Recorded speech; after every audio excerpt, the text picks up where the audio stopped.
bon dia a tothom. Benvinguts i benvingudes al cicle webinars Efecte Covid-19, nous escenaris per a la inclusió laboral.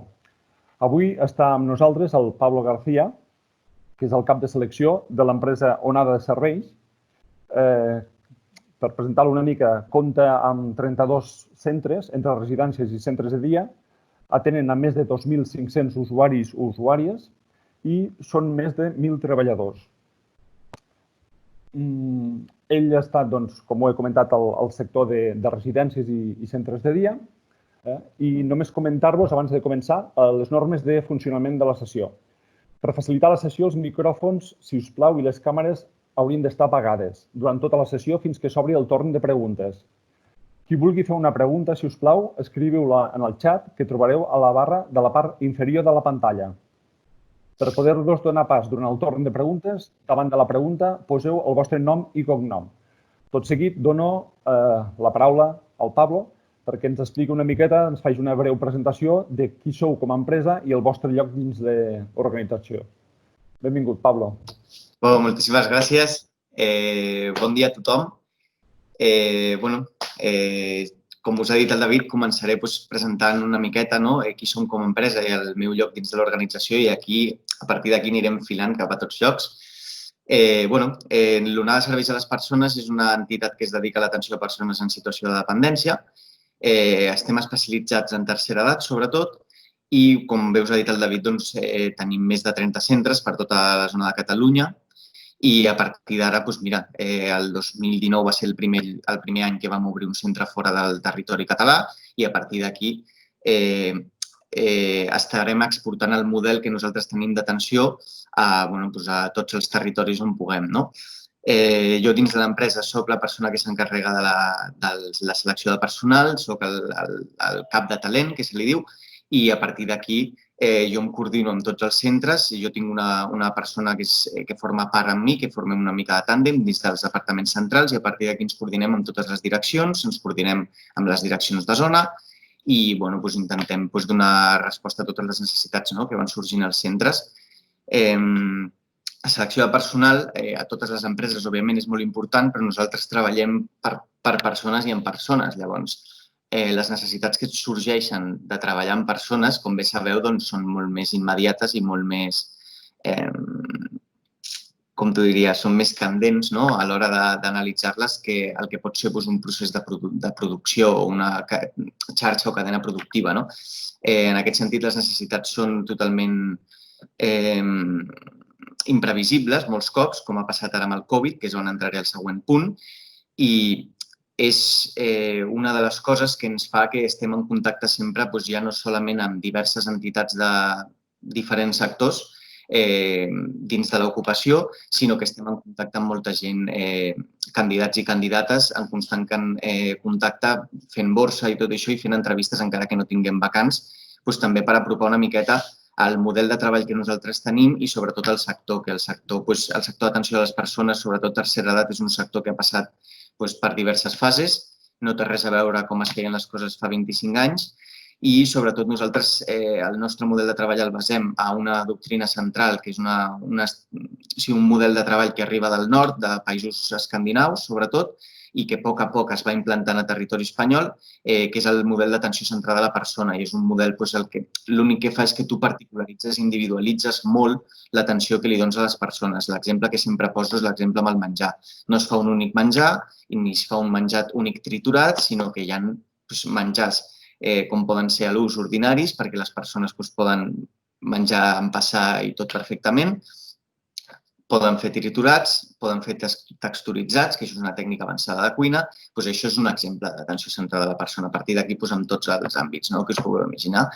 I aquest sector, amb el Covid, com ens ha afectat a nosaltres com a empresa? Clar, som un dels sectors que més hem patit. Tot el que tingui a veure amb el sector assistencial sanitari i sanitari en qüestió en concret són els sectors que més han patit i on s'ha hagut de donar una resposta més immediata, sobretot, i d'una magnitud més forta, per així dir-ho, perquè realment les coses escapaven al nostre control. Llavors, a partir d'aquí, com ens ha afectat? Ens hem hagut d'adaptar molt a la situació, com tothom, i hem hagut d'adaptar el funcionament d'un model com és l'atenció centrada a la persona, que és un model més exhaustiu que els que es venien fent servir, doncs, clar, a una situació on comptes en què, per exemple, els aïllaments dins dels centres, tens tot el centre bifurcat o segmentat, millor dit, en moltes zones, i això fa que a l'hora de treballar, a l'hora d'organitzar plantilla i sobretot a l'hora d'atendre les persones, tu també els has d'explicar que les coses han canviat. És una situació que ha estat molt delicada i complexa per nosaltres, però també hem d'agrair que com a companyia gran tenim un grup de professionals i una xarxa multidisciplinar de treball que ens ha permès organitzar-nos molt bé. No és que tothom faci de tot, però si tothom ha de fer de tot ho fa. I sobretot perquè tenim un objectiu, que era que l'atenció a les persones es fes d'una manera correcta, que és l'únic que buscàvem, bàsicament. Llavors, tot el que ha arribat del Covid ens ha fet veure coses com a empresa i sobretot a nivell de funcionament d'empresa, una de les coses que ha canviat són les incorporacions que hem fet a l'empresa. El dels treballadors i treballadores que necessitàvem, de les necessitats que sortien als centres. Clar, a tots els centres que han estat oberts, siguin centres sanitaris, centres assistencials o assistencials sanitaris, passava una cosa, que la gent s'infectava. I llavors aquestes persones s'anaven de baixa, havien de passar una quarantena després d'haver donat un negatiu a les PCRs. Dit així ràpid, el que vulguem, però realment això era una cosa que tenia una incidència directa i superforta dins dels centres a les persones usuàries, perquè sí que les persones en general no sabem com ens afectarà si ens arriba a contagiar el Covid, però en principi, des del principi sabíem per indicacions dels nostres governants, de l'OMS, de tothom que ens ha estat donant indicacions, departaments sanitaris, que el Covid afectava més a les persones que estan més immunodeprimides, que es diu, i persones que tenen menys defenses o un sistema immune que no pot fer front a aquestes coses. Llavors, clar, les incorporacions nosaltres vam canviar totalment la manera de fer. El procediment, perquè es posaré molt breument el procediment que tenim de selecció, a banda d'anar fent borsa de treball per reconèixer perfils, quan neix una necessitat, des de Central i des de Recursos Humans aprovem aquesta necessitat i a partir d'aquí, des del Departament de Talent o de Selecció, es fan totes les primeres entrevistes, siguin presencials o siguin per telèfon o videoconferència. Ja ho veníem fent, això, o sigui que no ha suposat cap canvi substancial. I després, o es fan les entrevistes presencials als centres per part nostra, perquè ja es fa una segona entrevista amb un guió molt diferent i més enfocada, depenent de la categoria, enfocada a les competències o enfocada a diferents factors que nosaltres són els que tenim establerts als diferents job descriptions o descripcions del lloc de treball. I a partir d'aquí, quan ha arribat el Covid, la cosa ha hagut de ser totalment remota. Jo no he pogut anar pels centres. Les direccions dels centres també la direcció del centre no és una persona administrativa o no és un gestor, és una persona que es posa el bufo també quan s'ha de treballar en aquestes situacions i se'l posa dia a dia, però me refereixo a aquestes situacions encara més. Llavors, clar, ha estat molt difícil perquè la selecció l'havíem de fer totalment remota i incorporar el que és una entrevista per competències a nivell remot és completament impossible, llavors vam haver de canviar una miqueta, Llavors, el Covid és una crisi que ha afectat tant econòmica com social com emocionalment a tothom. I a l'hora de contractar persones, tu has de veure que la persona estigui preparada per aquest lloc de treball que ha de desenvolupar. Un dels centres que nosaltres tenim a Cerdanyola és per persones amb diversitat funcional i una de les coses que fem per selecció que canvia dels de tercera edat és que és un tipus de centre que, a més, les persones tenen patologies severes i a partir d'aquí sabem que necessitem, més que una càrrega tècnica o d'experiència concreta, necessitem que les persones tinguin una sensibilitat especial. No tothom està preparat per fer de tot. Això s'ha de tenir molt clar i no passa res per dir les coses i hi ha moltes vegades que jo he fet entrevistes a gent que és molt, molt vàlida, però que per l'entrevista per competències tu veus que hi ha coses que no quadrarien amb el que tu estàs buscant. Llavors, ara... Per un altre centre, però igual per aquest concretament vols dir que no seria la persona adequada, no? Correcte. Amb tercera edat també passa, però és una miqueta diferent. Vull dir, no hi ha tanta dificultat a l'hora de gestionar a les persones a un centre de tercera edat com podem tenir amb el centre de Cerdanyola del Vallès, el de Joan 23. Bueno, és que realment és que és totalment diferent, no? És això, necessitem persones amb un tipus de sensibilitat i amb uns valors molt concrets. Molt concrets. En tercera edat sí que també tenim incorporada aquesta variant als perfils de treball, però és molt diferent, no? Moltes vegades haureu escoltat a persones que han treballat en tercera edat o treballadors de tercera edat que us diuen, bueno, és que som com nens, realment, no? Són com nens els usuaris, tal. Sí, no, jo ho puc entendre i jo crec que tothom ho entenem. Però, clar, no és el mateix tractar amb un nen que amb un nen que tingui necessitats especials. És més o menys el mateix dins dels col·lectius d'atenció a la dependència, d'acord? Llavors, la selecció nosaltres l'hem fet totalment remota i hem intentat seguir aquests cànons que nosaltres tenim a l'hora de seleccions, els steps que li diem, de la mateixa manera, però incorporant-los una miqueta això al teletreball. Ens hem hagut d'incorporar tothom al teletreball. Què ens hem adonat? Que les empreses, sobretot una empresa gran com la nostra, que és una empresa familiar, no deixa de ser una empresa familiar, perquè creix molt ràpid, comença amb un nucli de família i a partir d'aquí va creixent. Encara que tu tinguis un tamany de gran empresa, les teves costums, la teva cultura organitzacional, els objectius estratègics van en la línia una mica dels teus valors i de la teva visió que tu tens d'entitat. Llavors, qui està adaptat al teletreball? Que això també s'ha d'ajuntar a la conjuntura una miqueta que tenim nosaltres al nostre país. Sempre diem, això és una cosa que vaig veure fa molt de temps, a un postgrau que vaig realitzar de temes de selecció i tot això, que ens ho van dir. La professora ho explicava tal qual i us ho explicaré de la mateixa manera. Fins fa no molt, fins que la globalització no ens ha donat tants mitjans de comunicació, Instagram, Facebook, i hem pogut veure de tot, com és als altres països, abans ens fèiem una imatge o ens creàvem una imatge o una idea de com eren la resta de països. A Espanya es pensaven que anàvem amb carromats i cantant flamenco i coses d'aquestes. No és la típica broma que sempre t'han fet els holandesos o el que sigui. Llavors, a partir d'aquí, òbviament, això no és així i ho sabem, però sí que som un país que a nivell de costums, sobretot a nivell social i laboral, hi ha vegades que ens n'adonem que no estem en línia amb altres països que sí que estan més adaptats als temps que corren i el teletreball és una cosa a la que el nostre país no estava adaptada i, naturalment, la nostra empresa no estava adaptada. Ara, això ho lligaré més endavant, però una de les coses que ha deixat a veure el tema del teletreball és que cada cop el que serà més important és el tema de les competències digitals. És una de les coses que a poc haurà d'anar incorporant tothom, si no ho té, i qui ho tingui ho haurà d'anar perfeccionant per tenir un avantatge competitiva dins d'un procés de selecció. I això jo ho he tingut molt en compte ara durant els processos de selecció que estem portant i sobretot un parell de processos que estem tractant per central, que a l'hora de fer les segones entrevistes, les persones que passaran a ser finalistes són una de les persones que ja saps que tenen aquestes competències digitals o que almenys estan en disposició de millorar-les ràpidament. Simplement perquè les noves necessitats del lloc de treball, les noves job description, gairebé totes aniran molt vinculades a això. Això seria una de les competències. Potser no era un fet tan important o no tan rellevant el lloc de treball, però ara, clar, amb els canvis que s'han produït i això, passa a guanyar més protagonisme. Exacte.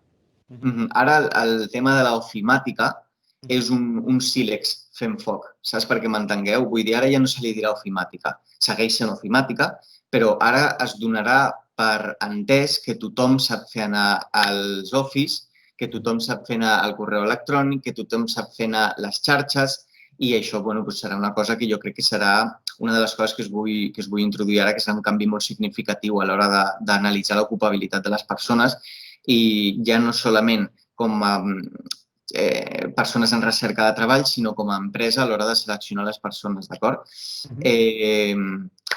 D'ara en endavant, un dels canvis significatius serà aquest i un altre dels canvis significatius serà que fins ara també els treballs s'han realitzat de certa manera, ja no a nivell de tasques, sinó a nivell de recursos humans. Totes les categories van incloses dins d'un conveni col·lectiu. O sigui, us ho vull introduir així per acabar lligant-ho. Dins d'aquest conveni col·lectiu, òbviament, hi ha uns sous, unes condicions I ara hi haurà una segona normativa convencional, es podria dir, que serà inherent a cada empresa i serà el tracte que faci de cada categoria laboral. Això per què es farà? Això es farà perquè tu a les persones ja no solament els estaràs demanant una experiència o una formació, sinó que els estaràs demanant uns valors, que fins ara això no s'ha fet dins la selecció, i els estaràs demanant unes competències digitals. A partir d'aquí, arriba la reinvenció dels objectius, que m'agrada molt com està anunciat. En aquest sentit, s'haurà de fer una cosa que es diu anàlisi del desempeño, es diu així, dins de la doctrina, que seria una mica un anàlisi del desenvolupament o del creixement dins l'empresa com a treballador a nivell de perfil i de tasques, d'acord?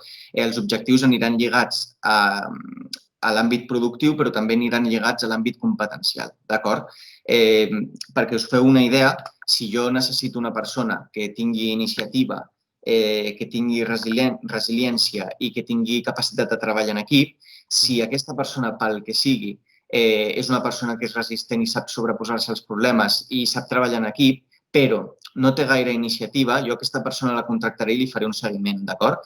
I faré un treball a nivell de recursos humans i de desenvolupament totalment dirigit a que aquesta persona millori aquesta competència d'iniciativa. També puc tenir en compte que puc contractar una persona que compleixi aquestes tres coses i que pel que sigui sé que és una persona superadaptable i superflexible per tots els treballs que ha anat fent i pel que em demostra el dia a dia.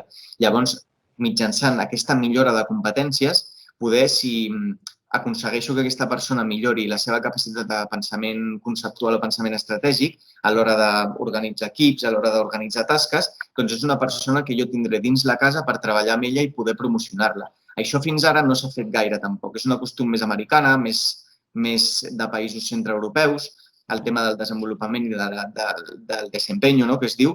En aquest sentit, ara es començarà a fer, jo penso, a gairebé totes les empreses i més a les empreses grans. És una de les maneres d'organitzar els recursos humans més eficients que hi ha i, sobretot, una de les maneres de formar i fidelitzar el capital humà que tu tens dins l'empresa.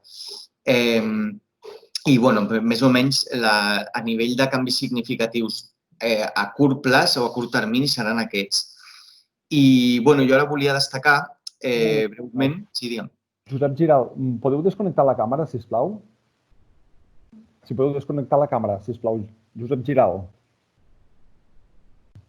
Gràcies. Continua, Pablo, perdona. Molt bé, no, tranquil. Abans dels torns oberts de preguntes i tot això, com que he fet mencions als temes d'ocupabilitat, als temes de què canviarà dins del mercat de treball, és simplement deixar-vos caure dos o tres coses que jo crec que també s'han de tenir molt en compte, tant per professionals que ens dediquem a la selecció com per professionals que ens dediquem a la intermediació o orientació laboral o les persones que estem en recerca de treball, que estem en recerca de treball o el que sigui. Tothom ens podem veure buscant treball i a partir d'aquí hem de tenir clares en el tema de les competències, que les competències que ara, a nivell general, seran les més valorades. De competències haureu escoltat parlar diverses vegades, de diferents maneres.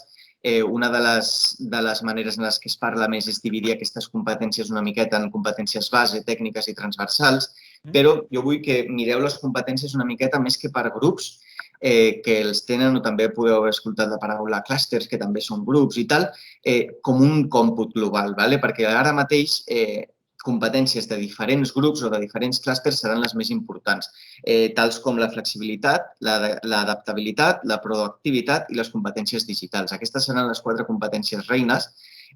Totes van lligades a tenir una competència comunicativa, però em refereixo ja a la comunicació com a competència, deixarà de tenir un paper tan protagonista perquè en totes les competències tindrà un grau d'incidència bastant elevat, d'acord? Llavors ja no serà una competència que estigui separada de la resta. Però, la cosa és tenir aquestes coses clares i a nivell de competències digitals, com ja us he dit una mica, fer èmfasi sobretot en el tema de les xarxes, en el tema d'internet, en el tema d'una cosa que es diu la identitat digital. Jo, quan cerco treballadors i treballadores, una de les coses que més faig, depèn de la categoria, però sobretot per categories tècniques, és entrar a les xarxes dels treballadors. Per què? Doncs perquè és una de les coses que li dona sentit al perfil de treball o al perfil que tu tens publicat com a persona particular a diferents xarxes de treball, d'acord? A InfoJobs, Indeed, Glassdoor, m'és igual. Però a partir d'aquí, aquest perfil hem de pensar que ha de casar molt bé amb les nostres xarxes personals. Per què? Doncs perquè ara els tècnics de selecció tenim accés a aquestes xarxes. Encara que siguin privades, sempre es deixa un rastre digital. Perquè encara que jo no pugui entrar al teu perfil, sí que puc veure els comentaris que has fet a altres comptes, per posar un exemple, no? Exacte. Llavors, ara amb això, hem de pensar, per una banda, això angoixa una mica perquè creus que tens una falta de llibertat, però per una altra banda et dona una eina que abans no teníem i per crear aquest avantatge competitiu, aquest factor de diferenciació de la resta de la gent, d'acord? Fins ara, si tu havies publicat un article, per exemple, a un diari parlant de la teva afició, que és la gastronomia, per exemple, depèn de o diversos articles, m'és igual, de diferents coses, però els tècnics de selecció i les persones que ens dediquem a aquest món tenim accés a aquestes coses. I tu d'aquí en pots treure moltes coses també a nivell de competències. Les empreses tenen programes de grafologia, tenen programes de diferents coses, ja no per analitzar la lletra, sinó per analitzar un escrit, per analitzar la síntesi d'idees que fa aquesta persona en un escrit, diverses coses. Llavors, això és una de les coses que penso que hem de tenir tots molt present, tant a Instagram, Facebook, LinkedIn, per exemple. Una de les coses que ara comença a ser obligatori és estar posicionat a LinkedIn. A LinkedIn, cuidar la imatge o la marca personal, més que la imatge digital, entraríem a una marca personal, d'acord? Llavors, aquí és un factor de diferenciació molt a tenir en compte a partir d'ara. És una xarxa que és diferent a les que hem vingut utilitzant, no sé si la gent la coneix o la utilitza. També hem de tenir present que mentre Facebook o Instagram és una xarxa mundial, LinkedIn té incidència a certs països. A França hi ha un LinkedIn que es diu diferent, a Alemanya n'hi ha un altre. Llavors, no és una xarxa tan mundial en aquest sentit. Llavors, la podem prendre com que a Espanya anem amb aquesta xarxa social o amb aquesta xarxa de treball. Clar, hem de saber aprofitar-ho en aquest sentit. Podem estar connectats amb moltíssima gent per LinkedIn, aprendre molt i, sobretot, millorar les nostres competències digitals i estar al dia. És una de les coses que jo sempre recomano. De fet, torno enrere una mica, però perquè veieu, la persona que em va fer de mentora al postgrau que vaig fer a Barcelona m'ho va dir, segueix-te formant tal, i jo li vaig contestar, ai, sí, doncs m'agradaria molt fer la segona part del postgrau. Em diu, no. O sigui, també, si vols a nivell de formació universitària, òbviament no, però és que tu no saps la formació que tens a les xarxes ara mateix de manera gratuïta. A LinkedIn, per exemple, hi ha moltes empreses que et proporcionen molt de contingut, moltíssim, perquè m'entengueu, si jo vull fer un curs de formació de...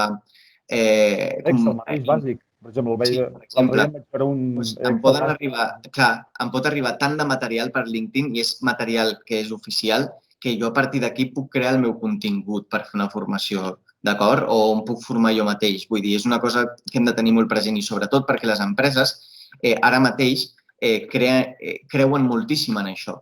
El panorama laboral aquí afectarà principalment. D'acord que Seat, Nissan són grans empreses que s'estan veient molt afectades i realment no sabem si acabaran tancant definitivament o no, però és una cosa molt grossa, però a qui afectarà més són les petites empreses, petites i mitjanes empreses. Les empreses grans i les empreses multinacionals són en les que acabarà treballant moltes persones que estaven acostumades a treballar a petites empreses. I les empreses grans i les multinacionals utilitzen moltíssim LinkedIn, moltíssim.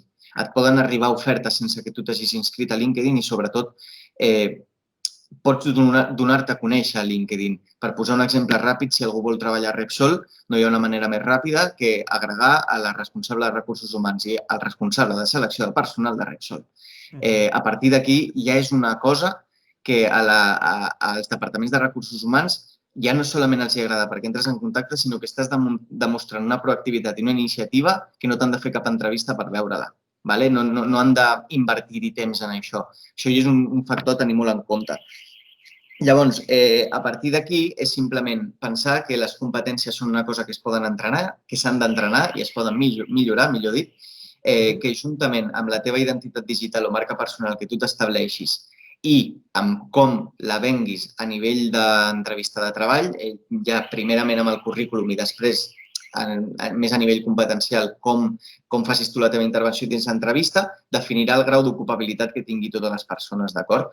I a partir d'aquí, això ja no és una cosa simplement d'intermediació laboral o de buscar treball o, bueno, no sé com dir-vos-ho, no?, en diferents termes, és una cosa que cada cop les empreses, a més de valors, també agafaran a persones que tinguin X grau d'ocupabilitat. D'acord? Perquè realment les empreses també estan dins d'aquest món de les competències, de la identitat digital i realment és en el que es basen per seleccionar persones. Llavors, el barem que utilitzaran serà segons una miqueta el que podem dir-li grau d'ocupabilitat. Cada empresa li dirà diferent, però tothom tindrà aquest terme que serà el que definirà una miqueta la puntuació, per així dir-ho, o la nota que aquest candidat té respecte a la job description, d'acord?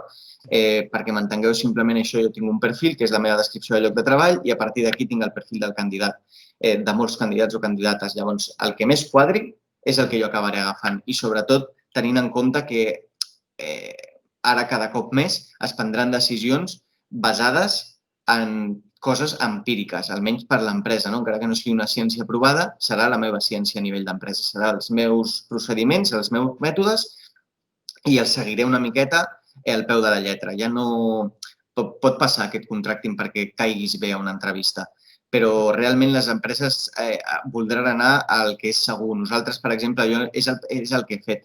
Bàsicament és el que he fet durant tota aquesta situació del Covid. A nosaltres el sector de l'atenció a persones ens ha permès contractar persones que no tinguessin els títols i tot això, i jo al principi vaig pensar, tindré molts candidats i moltes candidates, però és que realment a tothom que he contractat té títol al final. Per què? Doncs perquè és qui em casa. I no és perquè tu no tens títol i tu sí et contracto tu que sí que tens. No, és perquè al cap i a la fi el que m'ha demostrat tot això, títol o experiència, no? Que dins del nostre sector cal un conjunt de títols, algun d'aquests títols que apareixen, que siguin certificats de professionalitats, graus mitjans, FPs, o que tinguis una experiència dins dels 12 anys immediatament anteriors. D'acord? Aquests són com els requisits complerts de contractació. Dins d'aquest estat d'alarma, aquests objectius es tornaven una mica més flexibles o més laxes en aquest sentit, i a partir d'aquí nosaltres com a empresa vam dir, doncs ara tindrem més facilitat per cobrir les necessitats, no? Però és que realment a qui tu necessites és a qui ja està legislat, que és les persones que tenen experiència o les persones que han après a fer el que estàs fent, perquè has de treballar amb persones. És que no hi ha més volta de fulla, no? Podríem parlar de moltes coses i podríem posar-hi tot el maquillatge a les coses i tal, però una de les coses que a mi m'agrada també és ser clar i dir les coses sincerament, realment. No perdre el temps ni per la teva banda ni per l'altra banda. No, exacte. I sobretot que és que realment és així. O sigui, al final, quan tu estàs fent un treball, la persona que et mana aquest treball el vol sense floritures i tu vols que el treball que et diguin que has de fer també el vols sense maquillar. Tothom vol les coses clares. Llavors, a mi m'agrada ser així. Per això ja va poder, alguna de les coses que he dit, no sé si ho he vigilat prou o no, però les coses, des del meu punt de vista sempre, des de la meva opinió, les coses començaran a anar així, no? I una de les coses que també és simplement remarcar del tema de la marca digital o de la identitat digital, que per molts títols que tinguis, per molt bona que sigui la universitat on has estudiat, o una de les coses més interessants és que tu a les xarxes ho tens tot. I sobretot, ja no a nivell de coneixement, sinó que tens accés a les opinions de caps d'empreses, de caps de departament, saps com pensen. Tu et pots preparar molt millor una entrevista que abans, perquè pots saber amb qui faràs l'entrevista. Clar, això és un avantatge competitiu molt gran. Per això, aquí la importància de les xarxes, de la marca digital i de tot el còmput que representa tot el tema del social media. És una de les coses que jo penso i us animo a que tothom milloreu, tothom hi practiqueu i tothom us reforceu en aquest àmbit o en aquesta direcció. És el que deies, clar, tu pots tenir, en aquest cas, molta informació de la persona entrevistada, però alhora la persona entrevistada pot tenir, en aquest cas, sobre tu, sobre què penses, sobre el que d'això, i llavors puc dir una sèrie de respostes que sé que a tu et poden encaixar millor. Exacte. No? Seria al revés, ja. Et volia fer una pregunta, tirant una mica cap endarrere. Sí. Has parlat una mica del model escandinau, que l'estàveu intentant implementar cap aquí i has ficat, per exemple, el tenim ja. Perdona? Sí, no, el tenim ja. O sigui, és un model que a poc es va implantant a la resta del territori, però nosaltres com a empresa, des de fa moltíssims anys, ja treballem implantant a poc l'atenció centrada a la persona i ara ja fa uns anys, realment, juntament amb 2 o 3 entitats més, vam ser pioners a l'hora de treballar mitjançant l'atenció centrada a la persona. Això també, un dels altres exemples, és el tipus d'activitats que es fan, el tipus de material que s'utilitza per a les activitats. Jo què sé, per posar-vos un exemple, ulleres de realitat virtual. Que tu puguis transportar a una persona que va ser infermer o infermera de missió a Cuba als anys 60, que tu el puguis transportar a Cuba, és una cosa que és brutal. O sigui, que realment nosaltres ho concebim com una cosa que és guau, no? Però és que s'adapten rapidíssim. O sigui, vull dir, això sí que és una mica el son com nens, no? Que li dones una consola a un xaval i no saps tu com funciona i en 5 minuts te l'està fent anar. Doncs en aquest sentit les coses són una mica així també. I això és solament un exemple, no? Però teràpies amb gossos, amb diversos animals, teràpies musicals, exercicis... Clar, una residència no és el que era abans. Ara ha canviat moltíssim i sobretot les persones que segueixen el tema de l'atenció centrada a la persona, sí que el ritme de treball per la persona que treballa és alt, però et permet aprendre moltes més coses, això perquè no és una feina de sota cavall o rei sempre i superpautada en el sentit de que no et mous d'una banda assistencial, sinó que ara, clar, la definició d'assistencial ha crescut moltíssim, s'ha expandit molt. Molt més dinàmica, molt més, clar, innovadora. Vull dir, el dia a dia va canviant tot. Molt bé. He vist ja que començaven a fer algunes preguntes, alguns dels companys això ja. Gràcies, Pablo, per la teva explicació. Tot seguit obrim el torn de preguntes, he començat amb la meva, i donaríem la veu al Jordi Joan, que he vist que feia la seva primera pregunta. Jordi, quan vulguis. Bueno, primer de tot, gràcies per les teves explicacions i sobretot dir que el sector vostre realment ha patit molt durament el tema de la crisi aquesta del coronavirus i que almenys per la part meva, donar-vos les gràcies a tots, des de tu fins a l'últim, aquelles dones de la neteja o aquell personal que està en primera línia del foc amb el tema del coronavirus, perquè ha estat tremendo. Ara, a part d'això, de donar-vos les gràcies, era plantejar-vos una pregunta. A veure, estem parlant... Una de les coses que ja podem veure i és que com a poc el tema de les competències es va fent camí dintre del que són els processos de selecció dins de les empreses i ara, clar, som una generació gran de catalans o d'espanyols i fins i tot d'europeus que a les escoles no han tingut la possibilitat de ser ensenyats amb aquest tipus de competències que no són estrictament les tècniques, sinó són les altres, les transversals, etc. I que ara, per sort, sí que s'estan introduint. Sembla ser que les escoles és un tema que s'han adonat compte que és molt necessari dintre de les empreses, perquè les empreses es mouen en un terreny molt complex, amb molta inestabilitat, amb molta flexibilitat, etc. Les persones que entren al món de treball requereixen de moltes més característiques que les simples capacitats de desenvolupar tècnicament una feina. Llavors, la meva pregunta és, ostres, hi ha una població que igual per família, per el que sigui, poden aprendre privadament aquestes competències o fins i tot per característiques personals que a vegades són difícils d'entendre, però després hi ha una població que es veurà malauradament cap al darrere. I la meva pregunta és, aquesta selecció de competències que a vegades, no per part vostra, però des d'alguns àmbits que han divulgat el tema de les competències, realment no està obrint també la porta a algun tipus de selecció i de marginació d'un sector de la població?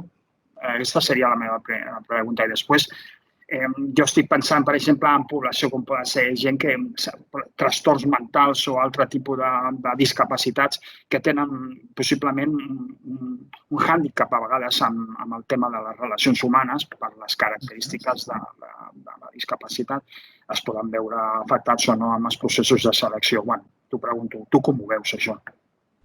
Gràcies. No, gràcies a tu. Et dius Joan? Jordi Juan. Juan de cognom. Gràcies. Doncs, moltes gràcies a tu, Jordi. Primer, en el que has dit el tema de les competències, una de les coses també que a mi m'ha agradat quan m'han parlat de competències és que ara mateix, com que el tema tècnic i el tema de l'experiència, òbviament seguirà sent important, però ja no està sol al pòdium, per així dir-ho. Ara, treballant, podem ser més nosaltres que abans. Tothom té competències. Les competències, diguem-li com vulguem, però tot el conjunt de competències no són més en la població jove que en la població més gran. Vull dir, tothom té competències. Com entrenar aquestes competències? Cadascú s'ha de conèixer una mica, d'acord? Com pots saber quines competències tens i quines competències no tens? Una entrevista per competències, realment una de les coses que fa és fer moltes preguntes molt curtes sobre uns àmbits molt concrets, que són temes de pensament, temes de sensacions i temes de fer o no fer. És a dir, tu imagina't, Jordi, que jo t'estic fent una entrevista per competències i et pregunto per una experiència orientada al logro, a l'assoliment que tu hagis tingut en els últims 2 anys de la teva vida laboral. I amb aquesta experiència, encara que sigui una experiència que me la puguis explicar en 3 minuts, jo aquesta experiència, aquesta explicació la faré durar 3/4 d'hora fàcilment. Per què? Perquè a cada cosa que tu m'expliquis et diré i què senties, i què vas pensar, i què vas fer. I sempre, sempre, sempre, perquè així és com jo puc treure una manera de codificar aquests resultats. Amb això què et vull dir? Et vull dir que si tu a la vida real, perquè això ho he provat, en tot el que va passant, les situacions que et vas trobant al dia a dia ho analitzes des d'aquesta òptica una mica, de com tractes cada situació que se't posa per davant, de com enfoques les situacions que has de fer en un futur proper o llunyà, o com vas fent les coses al teu dia a dia, ja no cal que siguin de feina, sigui en l'àmbit personal, a casa, a la compra, m'és igual, tu pots explorar una mica les competències que tu tens. Tu poder et sorprens fent la compra agafant el primer que veus sense mirar-t'ho molt o poder et veus que estàs mitja hora per decidir quina marca de llegums compres. Llavors, això et pot ajudar a treure conclusions, d'acord? O sigui, ens hem d'observar nosaltres mateixos. Al cap i a la fi, les competències són comportaments observables. Això ho heu de tenir molt, molt present. Llavors, qui pot conèixer més que nosaltres mateixos els nostres comportaments i, sobretot, com fer-los arribar a un tècnic de selecció després, d'acord? Que això també, si tu t'entrenes en aquest tema, pots tenir més èxit a l'hora de fer entrevistes per competències, d'acord? I que això, que la gestió per selecció de competències i, sobretot, introduint les competències digitals pugui ser un factor de marginació de certs col·lectius. A veure, inevitablement, si per tenir accés a aquesta tecnologia i tenir accés a aquestes xarxes, al conjunt del social media, necessitem el que tots tenim, un telèfon mòbil, l'ordinador, internet, un Smart TV, m'és igual, qualsevol dispositiu que es pugui connectar a internet, qui no pugui tenir aquesta possibilitat, òbviament sí que és un punt a tenir en compte que li jugarà en contra, perquè no pot fer aquest treball. Això, vull dir, jo crec que ningú en té dubte, no?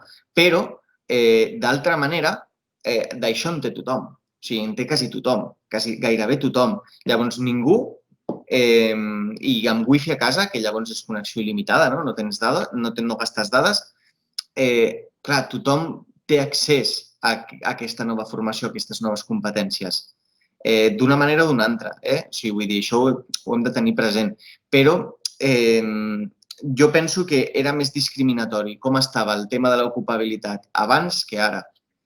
Penso que bastant més. perquè abans també es jutjaven unes coses que ara no es jutgen tant, almenys jo subjectivament no les jutjo, com pot ser la situació personal de la persona, si està casada, si està casada o no, si viu de lloguer o no, que això eren coses que abans es preguntaven molt a les entrevistes, però jo espero que això quedi a un passat i que no segueixi fent. Amb el tema del currículum passa igual. Jo contracto a persones que m'arriba el seu currículum amb el nom, amb el mail, amb el telèfon, amb el lloc de residència i a partir d'aquí m'expliquen tota la seva vida laboral de diferents maneres, però a nivell d'experiència, de formació i un apartat o no de competències i un apartat o no de carta de presentació. M'és igual la foto, m'és igual l'edat.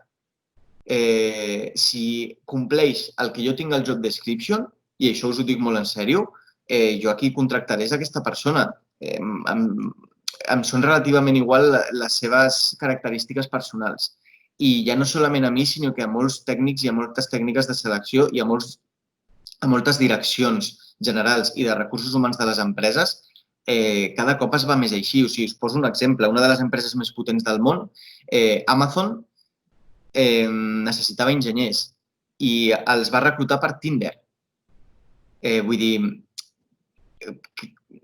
o sigui, com us vull pintar això? Normalment, al món de l'IT, un dels perfils que més es valora és el perfil d'entre 40 i 55 anys amb molta experiència que sap de les tecnologies que s'utilitzaven abans i que controla les que s'utilitzen ara.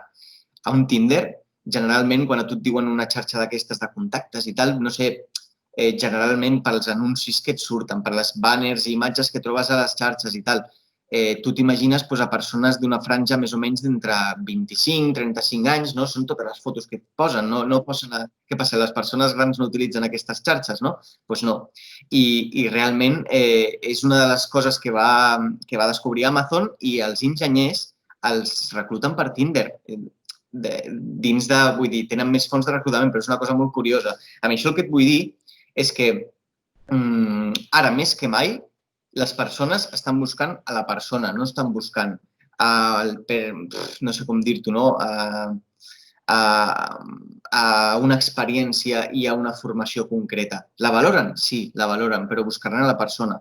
Llavors, la teva situació o les teves característiques personals no seran substancials a l'hora de seleccionar-te. Moltes gràcies. Gràcies a tu.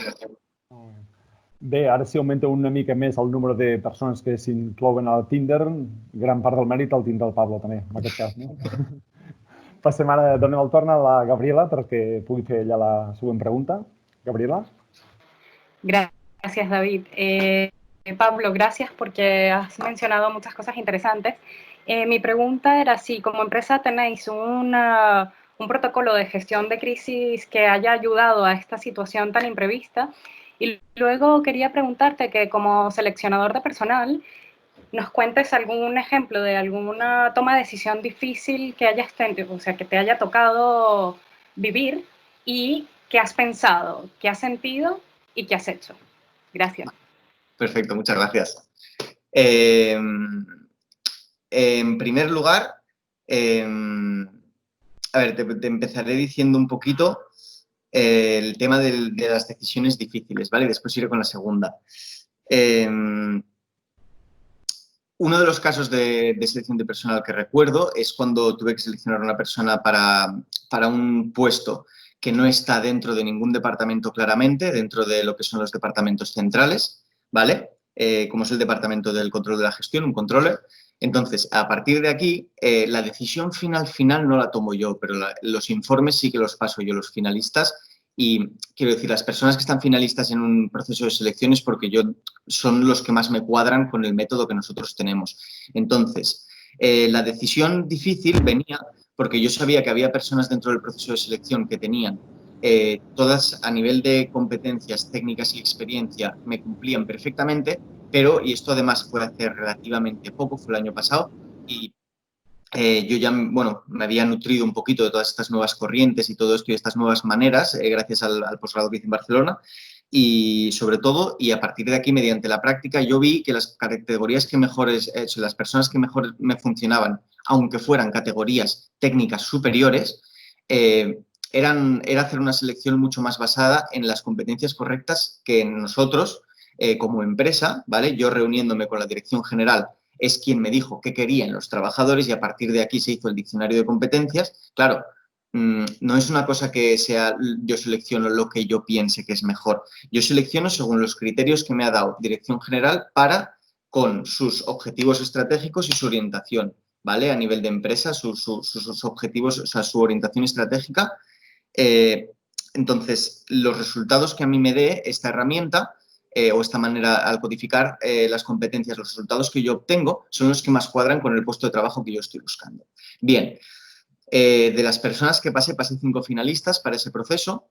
A la persona que yo personalmente, por la herramienta que utilizaba, ya no a nivel personal, porque no era una persona con la que yo creo que pudiera tener mucha afinidad, ¿vale? A nivel de persona, no porque me cayera bien ni mal, ¿no? Sino porque éramos personas muy diferentes y a nivel de aficiones y todo lo que vi un poco en la entrevista, hice 2 entrevistas, una de ellas de 1 hora y media, y ya te digo, me pareció una persona, un perfil profesional súper interesante, pero después a nivel personal, pues todo el mundo en sus vidas buscan cosas diferentes a lo que tienen en su trabajo, ¿no?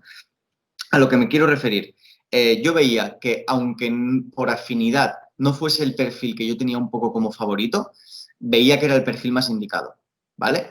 Sí que era un perfil que quizás no tenía tanta experiencia como otros perfiles que tenía dentro de la terna de 5 candidatos finalistas. ¿Qué pasó? Que la selección final, la decisión final se tomó en base a la experiencia y a la formación que tenían los candidatos, sobre todo a la experiencia, porque a nivel de formación eran todos súper parejos, por la naturaleza de la faena que se tenía que hacer, ¿vale? Entonces, yo ante una decisión de dirección general no doy mi opinión siempre, pero si no se me compra la opinión no pasa absolutamente nada y a partir de aquí yo quiero recibir esa decisión para poder pues, cerrar esta vacante, ¿no? En ese sentido, incorporar a la persona y sobre todo que el funcionamiento de los departamentos no se vea, bueno, pues no se vea dañado, ¿no? No se vea afectado en ese sentido. Entonces, la persona que seleccionamos respecto a qué pensé, yo pensaba que no era la correcta. De esos 5, partiendo de la base que esos 5 yo pienso que eran candidatos indicados, pero dentro de esos 5, para mí, la persona que más casaba con el procedimiento que tenemos a la otra persona, sentí que simplemente como los candidatos, los 5 me parecían bien, sí que quizás uno no lo pondría a la altura de los otros 4, pero sí que, ya te digo, eran muy parejos a nivel de cómo desarrollaría el trabajo. Creo que todo el mundo lo haría bien dentro de esos 5 candidatos. Entonces, ¿qué sentí? Bueno, pues sentí que sentí tranquilidad por una parte, porque cualquiera de los candidatos yo pensaba que lo podía hacer bien. ¿Y qué hice? Pues le dije a Dirección General que yo pensaba que el candidato idóneo era esa persona.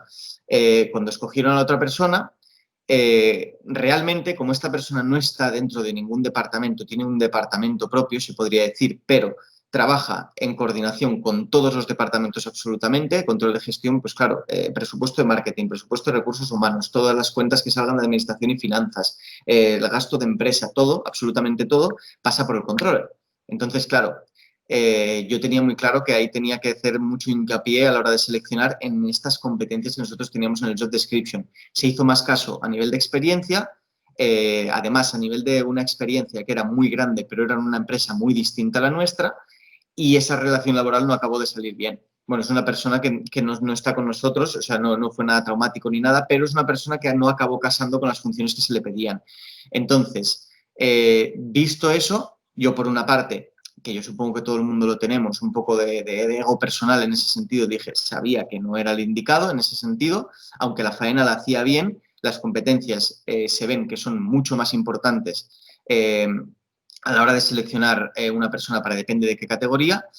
Y por otra parte, una de las cosas que hice pues, es hablar tanto con mi dirección de recursos humanos como dirección general y intentar venderles o explicarles otra vez en qué consistía el proceso que yo hacía de selección y los resultados que pasaba y los informes por competencias que yo pasaba de los perfiles, que no era un capricho de una manera de hacer, sino que realmente lo único que estaba buscando era encontrar a la persona indicada para la necesidad concreta que una vacante pues, desprende en cada puesto de trabajo. Era básicamente eso. Y Gabriela, ¿me puedes recordar la primera pregunta, por favor?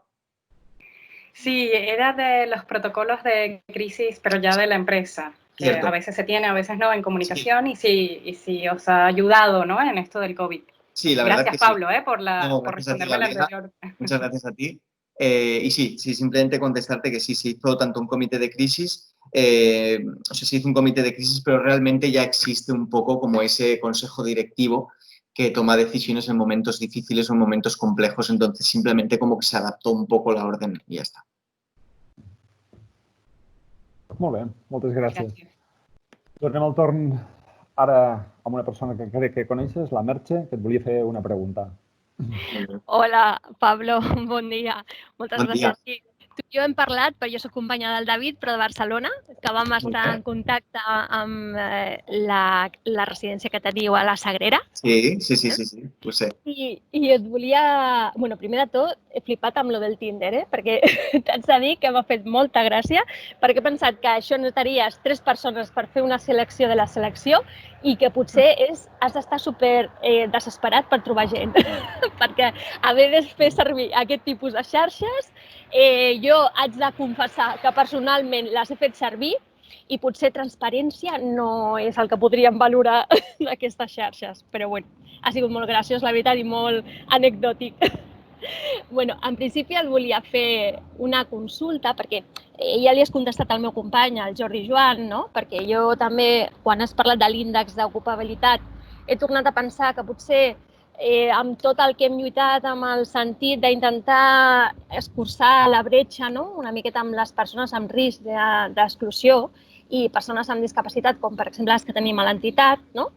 Jo et volia preguntar quina és la teva visió, encara que sigui personal, una miqueta, i si tu creus que això dins de les seleccions després passaríem a una part que és la prevenció de riscos laborals i les persones, per exemple, amb discapacitat, que solen ser persones de risc, si tu creus que les empreses trobaran com un risc afegit a tornar a incloure's a les seleccions generals. I m'aprofito, ja que et tinc aquí, i el David no em dirà res, ho sé, de fer-te una segona pregunta, que ja és una curiositat personal, perquè s'ha parlat molt de l'estil de residència que haurà de ser en un futur, no? Si hem de passar més a l'estil sanitari, jo, per exemple, he tingut el privilegi, perquè em sembla que és molt bona imatge d'estar a la Onada, a Sagrera, a la residència, i em va semblar una llar, realment em va semblar un domicili i va semblar com un lloc per passar la vida, no? Però ara, amb aquest tipus de riscos i amb el tipus de problema sanitari que s'ha tingut i tot el que hi ha incidit a les residències, tu creus que hauria de canviar el model? S'hauria d'anar cap a una part? Perdre més aquest tema de domicili cap a sanitari? És això, Pablo. Moltes gràcies. Tens el micro desactivat, Pablo. Ara? Sí, perfecte. Moltes gràcies, Merche, me n'alegro de parlar amb tu. En primer lloc, què faran les empreses? Si a partir d'ara el tema, per exemple, en aquest cas concret de persones amb discapacitat suposarà un risc o així? Jo penso que no, personalment penso que no. Personalment penso que depèn molt de l'experiència que hagin tingut prèvia a les empreses. Una de les coses que sí que això està molt contrastat, almenys nosaltres, jo tinc indicadors, i l'estabilitat de les persones a la nostra empresa l'hem acabat lligant a un criteri, a diferents criteris, com poden ser l'edat, sobretot dirigit a les noves generacions, per dins del sector, perquè és estrany veure gent jove, no? I una de les coses també és amb si la persona té una discapacitat o no, perquè treballem amb moltes persones que en tenen. Llavors, és simplement que nosaltres, com a empresa a nivell personal, aquestes persones són més estables dins del món laboral que en si el col·lectiu que tenim de persones que no tenen discapacitat. Això què ens fa pensar nosaltres com a empresa? Doncs que una de les coses que també volen l'empresa és compromís, i el que no podem estar fent, no és que no vulguem, és que no podem estar fent als centres residencials és canvis constants per les persones usuàries. Llavors, una persona que tingui de mitjana, que tu tinguis una mostra de que té, com t'ho diria, que t'assegura o que per resultats tu saps que aquesta persona és més compromesa, més fidel, més, no sé com dir-ho, no? Perquè es poden dir de moltes maneres i realment aquestes paraules són una miqueta també com de possessió i no és ben bé el cas. És simplement entre empresa i treballador hi ha un acord laboral. Tant el treballador com l'empresa han de donar de la seva part. Llavors, una de les coses que l'empresa demana al treballador és un compromís, però nosaltres especialment, per això mateix, perquè treballem amb aquestes persones que ens necessiten, tant a nosaltres com a empresa, a nivell més de gestió, més d'organització, com a les persones que realment estan fent el treball a primera línia, d'acord? Llavors, nosaltres particularment i jo personalment, vull dir, no considerarem la discapacitat com un risc afegit, més enllà del que ja ho podíem considerar ara per unes coses concretes i no és en si la discapacitat. Sempre poso el mateix exemple amb això quan m'han preguntat algun cop en altres llocs que hem anat o parlant amb gent i tot això, de persones, per exemple, majors de 60 anys. Si una persona major de 60 anys amb perfil de treballar a cuina pot aixecar les olles amb les que treballem, a mi m'és igual l'edat que tingui.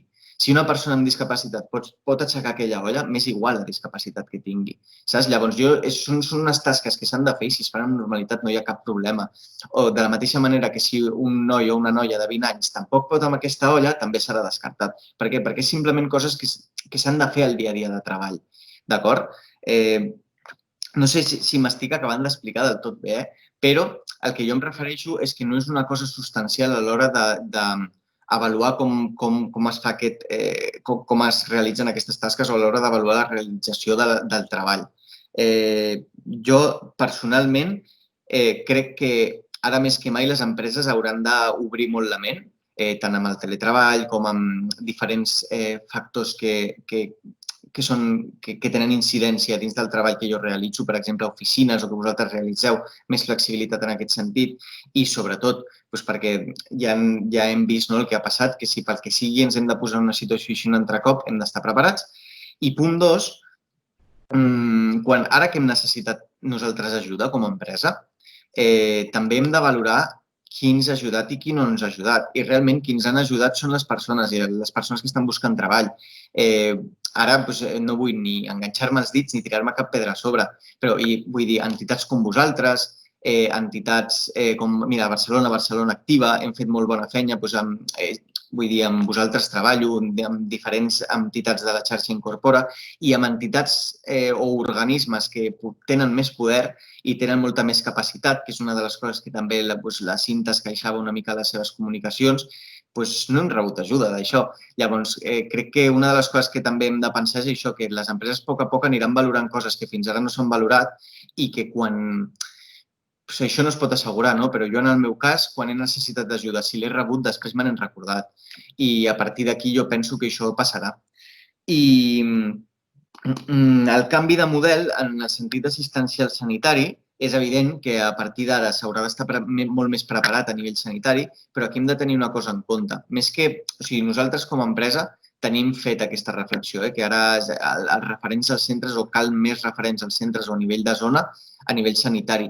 Però això és una cosa també legislativa, vull dir, la llei de dependència, tothom la coneixem i la llei de dependència està anunciada com està anunciada i a partir d'aquí el conveni pel qual nosaltres ens regim d'atenció a persones en situació de dependència està anunciat com està anunciat.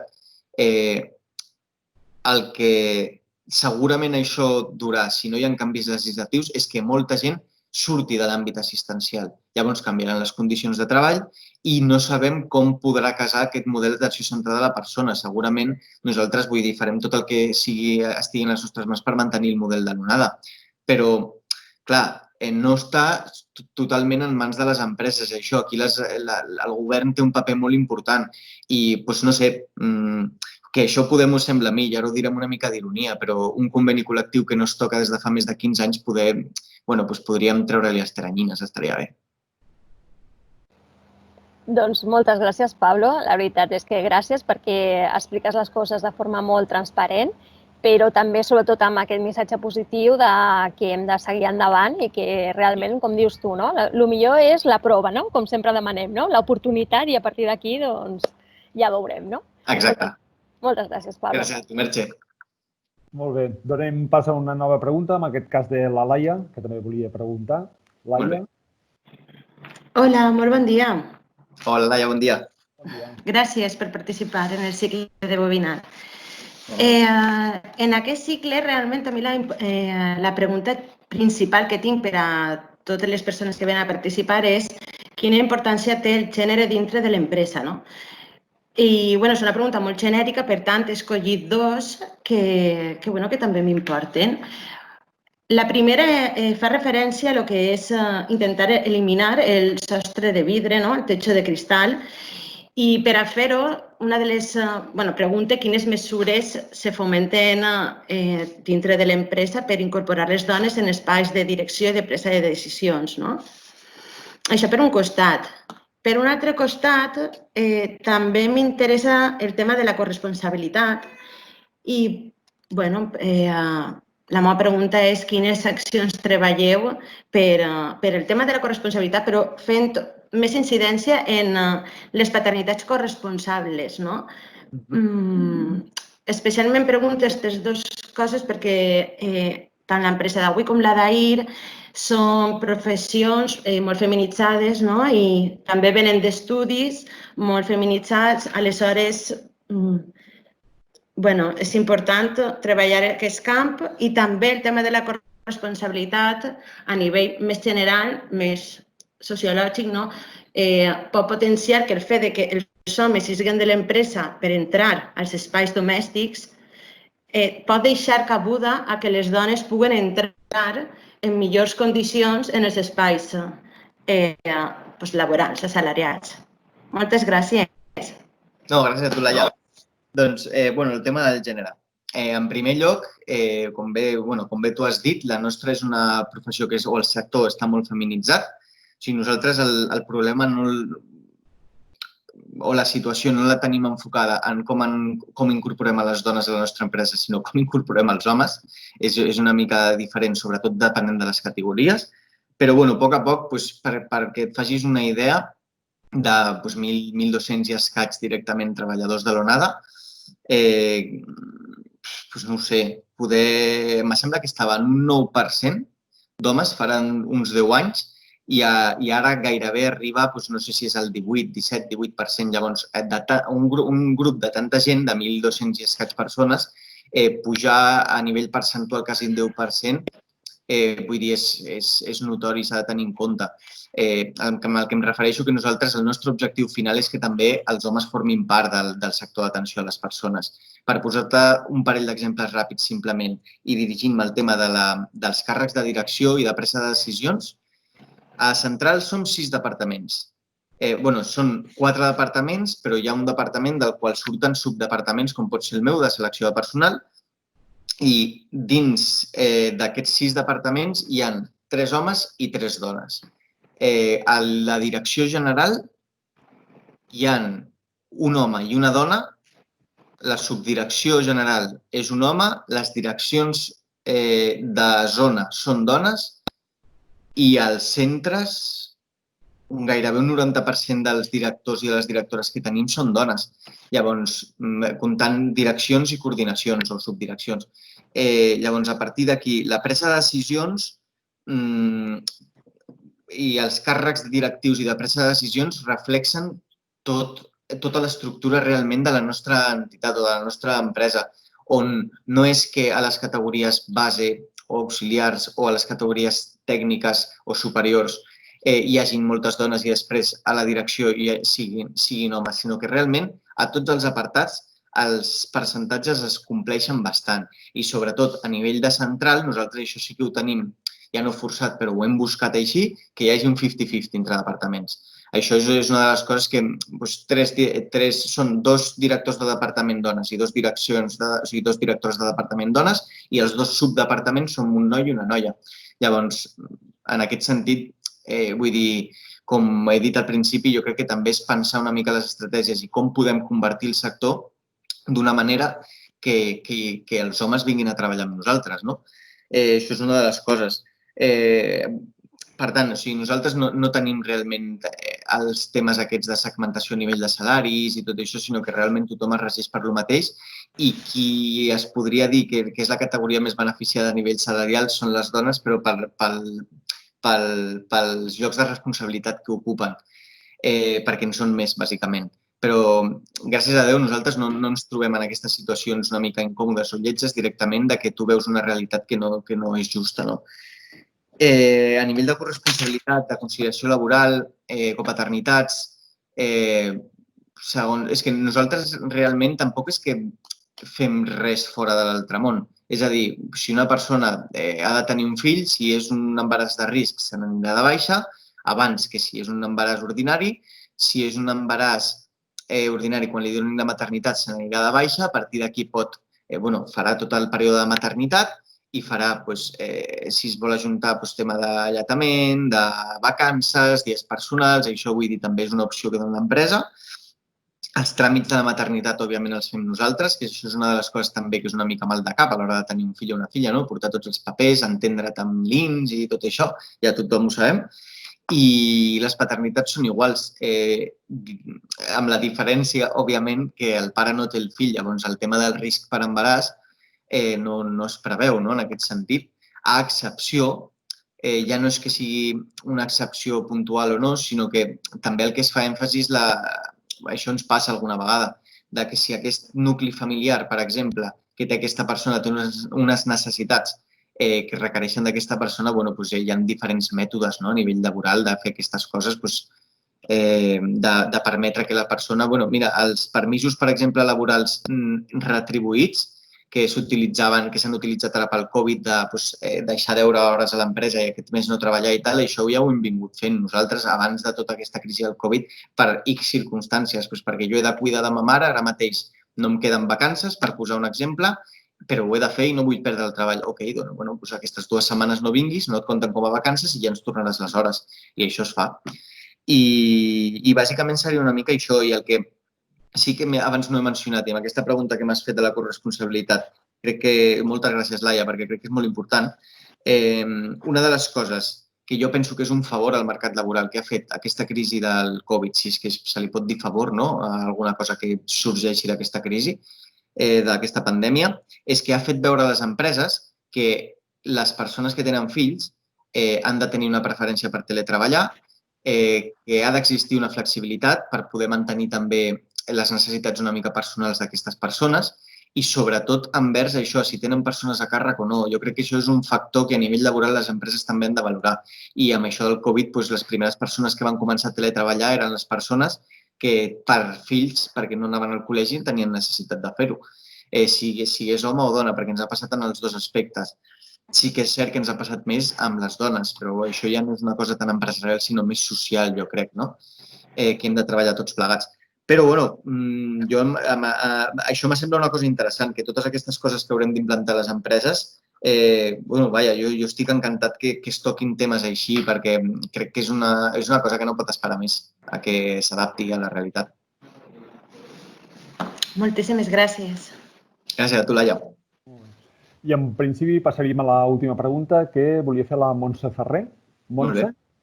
Mira, bon dia. Jo, en primer lloc, donar les gràcies a l'ONADA, a Pablo García, per estar aquí present explicant-nos de què va tot aquest tema, i al moderador, David, i sobretot a ICOM, perquè és la que ens ha facilitat aquesta trobada. Mira, la meva pregunta, em deixen que expliqui, jo tinc 62 anys acabats de fer. Tinc una edat que és un hàndicap a l'hora de buscar feina, perquè tot i tenir molta experiència en l'àmbit de l'atenció directa a persones, tenir molta formació i moltes aptituds i molt currículum, em trobo que quan dic l'edat que tinc, em desestimen, em diuen descartada, descartada, descartada. I jo ja estic en un punt entrant ja a la depressió, perquè dic, de què em serveix seguir-me formant i seguir tenint aptituds i tantes històries com estàs explicant aquí a la vostra empresa, dius que no ho fa, però jo m'hi trobo sovint, cada dia, fa temps que estic a l'atur i no hi ha manera de trobar feina, perquè quan dic l'edat, jo l'edat no me la puc treure perquè el DNI ho posa, vull dir, llavors dic, de què em serveix tanta teleformació, tantes històries, si no em servirà de res. I com jo es deu trobar molta gent que es queda a l'atur i ja no té possibilitat ni de seguir cotitzant, ni de treballar, i el dia de demà què? Ens haurem treballat tota la vida, però et tallen les ales en el moment que no serveixes ni per una cosa ni per l'altra, ni per cobrar ni per treballar. La meva pregunta és, la vostra empresa també actua d'aquesta manera? Vull dir, clar, jo amb 62 anys tinc alguna possibilitat de la vostra empresa? Sí, i tant. I tant. Jo tinc treballant al centre, a algun centre, persones amb més de 70 anys, perquè volen seguir treballant. No és un cas normal, vull dir, o més que normal, no és un cas freqüent, però vull dir, en aquest sentit ja et dic, Montse, si em permets preguntar-t'ho, d'on contactes, on resideixes? Jo a Terrassa. Terrassa, ok. He estat treballant a Cerdanyola, perdona que t'interrompeixi, he estat treballant en un centre de discapacitats a Cerdanyola, molts anys, per motius que ara no venen al cas, de reestructuració, bueno, ara no ens allargarem. Van prescindir dels serveis d'unes quantes persones perquè deien que cobraven massa i que podien posar gent que fes la mateixa feina i no tingués tant... Sí, els hi sortís més a compte. I ens van fer un despido improcedent i al carrer. I des d'aleshores he anat fent feinetes, però clar, no cotitzen, saps? Jo haig de sobreviure i són en negre, com es diu, però jo vull cotitzar perquè és que si no, no tindré prou anys cotitzats.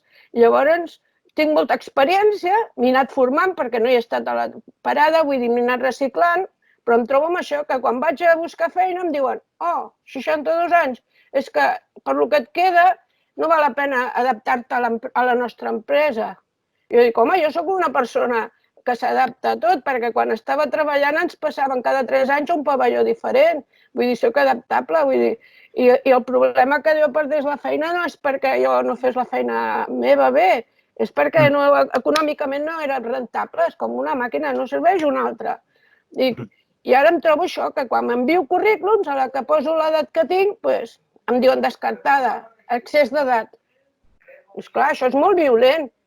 És molt violent. I no t'ho dic que m'ha passat una vegada, no. Me'n passa tantes que al final primer m'ho prenia, bueno, però ara ja m'estic començant a dir, ostres, mentalitzant, i ja no treballaré mai més, perquè l'edat cada vegada és més gran.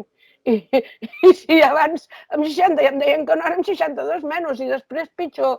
I jo no sé què fer. I ara escoltar la teva conversa de que per vosaltres l'edat no era un inconvenient, per això li preguntaré directament. L'edat per vosaltres és un inconvenient? No, objectivament no. Que jo és el que he dit, a nivell d'edat, a nivell de qualsevol característica personal, si les tasques que s'han de realitzar es poden realitzar, és que és igual. Vull dir, perquè a mi el que m'interessa és com realitzes aquestes tasques. És cert que, per exemple, a les residències hi ha un ritme de treball que és molt alt i hi ha vegades que per factors a nivell físic, a nivell el que sigui, no es pot arribar a aquest assoliment de les tasques, però és que nosaltres tenim a moltes persones, una de les coses que hem fet també, com que tenim diversos centres de treball, és passar a persones de residència que veiem que amb els anys, pel que sigui, recordo un cas d'un home pel tema dels ginolls, no podia aguantar ja, com abans, el ritme de la residència, ell estava en àrea assistencial i no podia aguantar el ritme que es portava a residència i el que vam fer és moure'l a un centre de dia, perquè sabem que com a treballador és un bon treballador i és el que ens interessa com a empresa. Després, a partir d'aquí, fora del treball, el que podem parlar amb ell és una altra cosa, però em refereixo com a treballador. En aquest cas, com a persona treballadora, el que ens interessa és com fes la feina. Llavors, un dels meus consells, Montse, també, és que aprofitis que les empreses també ho veuen així. És més fàcil. A mi, per exemple, per un centre de dia, si agafo una persona que, pel que sigui, no té tanta experiència, el que em pot passar és que no conegui aquest món, l'acabi coneixent treballant a un centre de dia o fent un servei a domicili, per exemple, perquè penso que sense experiència a la residència, pel que sigui, a la zona que sigui o al centre concret, no m'acabarà encaixant en aquesta vacant que jo tinc i el provo en un centre de dia, el provo en un servei a domicili i pel que sigui aquesta persona també és una de les coses que, a veure com us ho diria això, no? Però les noves generacions són diferents a les generacions, tant la generació X com la generació dels baby boomers. És diferent les generacions dels millennials. Dins dels grups dels millennials hi ha diferents generacions i cada cop valoren més unes altres coses. El que et vull dir amb això és que si jo, en la Montse, per exemple, veig una persona que estarà amb mi fins que es jubili, l'agafaré molt abans per les teves ganes que tens de treballar i pel compromís que em pots mostrar, precisament per aquest cert factor de necessitat que m'estàs dient que tens de treballar, o sigui, que tens aquests problemes dins del mercat per l'edat i tot això. Clar, jo això ho valoraré d'aquesta manera també. O sigui, jo això com a empresa, que això queda una mica fred, una mica corporatiu, una mica egoista, això que estic dient, però hem d'entendre també que com a empresa tenim aquest punt, que jo valoraré certes coses i hi ha coses que el que a mi em doni més seguretat és el que farà que se m'inclini la balança cap a un lloc o cap a un altre. I una de les coses amb les que tu també pots jugar, ja no tant així com ho he dit jo amb aquestes paraules, no? Amb l'edat o explicant aquestes experiències i tot això, simplement intentant transmetre la idea de que amb tu al vaixell es puja el compromís. I es puja la teva intenció que tu tens que ets conscient que la teva etapa laboral no li queden tants anys o sobretot envers l'experiència que tu tens, la teva gran etapa laboral ja poder quedar una mica enrere perquè ja tens molta experiència, però encara et queda fuella i encara et queden anys per voler treballar i per fer-ho, no? Que ho transmetis d'aquesta manera, perquè també una de les coses que amb les noves generacions passen és que les noves generacions estan més per altres coses, és que jo estic més per altres coses. A mi no em captaran a la meva empresa ni em retindran dins la meva empresa. Òbviament sí que m'agradarà que em diguin que tindràs més responsabilitat, tindràs més sou, tindràs un treball per tota la vida. Ok, ho puc valorar, però és que a mi, jo tinc 30 anys i a mi em convenceran amb altres coses. I a les persones que tenen 6 o 7 anys menys que jo les convenceran amb coses molt més diferents i les generacions que venen darrere les convenceran en coses encara més diferents. Vull dir que no ens ho podrem ni imaginar. Ara ja les coses han canviat. Llavors, moltes vegades a les empreses això els costa adaptar-te i això els costa adaptar-se i les persones hem de jugar amb això perquè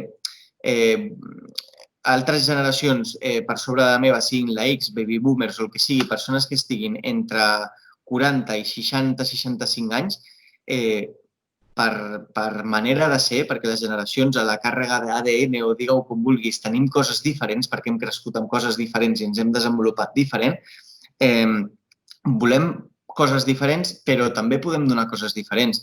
I tu, Montse, jo estic segur que pots donar un compromís i tot això amb les característiques concretes aquestes que m'has explicat dels teus problemes a l'hora d'insertar-te un altre cop dins del mercat de treball, això li pots transmetre a les empreses i l'empresa amb tu pot assolir una cosa que amb un jove de 18 anys o de 20, de 25 o de 30 no pot aconseguir. I això tu els has de fer arribar així. O sigui, vull dir, aquí el tema de la marca digital, de la marca personal i d'identitat digital, no és per tenir una cosa més, és simplement per crear un avantatge competitiva.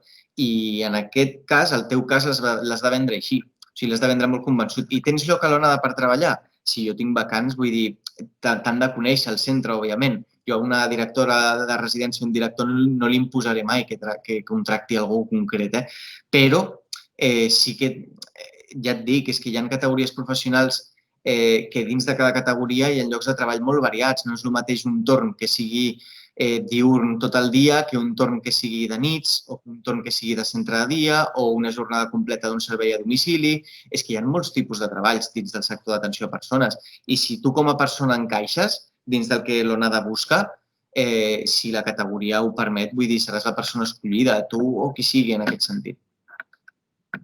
No sé si t'he contestat del tot a la pregunta, però jo sí que m'enrotllo molt i que me'n vaig pels terros, però bueno. Jo crec que sí. Oi, Montse? Val, no ho sé. Seguim. Ja per finalitzar, que hem abusat una mica del que és la teva confiança i hem estirat més el temps igual del que pensàvem, però bueno. Moltes gràcies, Pablo, al cap de selecció de l'empresa ONADA Serveis, per acompanyar-nos avui. Ha estat super interessant I a les persones assistents esperem tornar a comptar amb vosaltres demà, que seria a les 12 del migdia, on ens acompanyarà l'Amador Hernández, que és el gerent de l'empresa Guicar. I tot seguit, per finalitzar, us posarem una pregunta al xat per tal que valoreu de l'1 al 5 la satisfacció amb la sessió d'avui. Si us plau, abans de sortir, respongueu per tal que nosaltres puguem millorar. Moltes gràcies a tothom. Moltes gràcies. Gràcies per tot, Pablo. Adéu.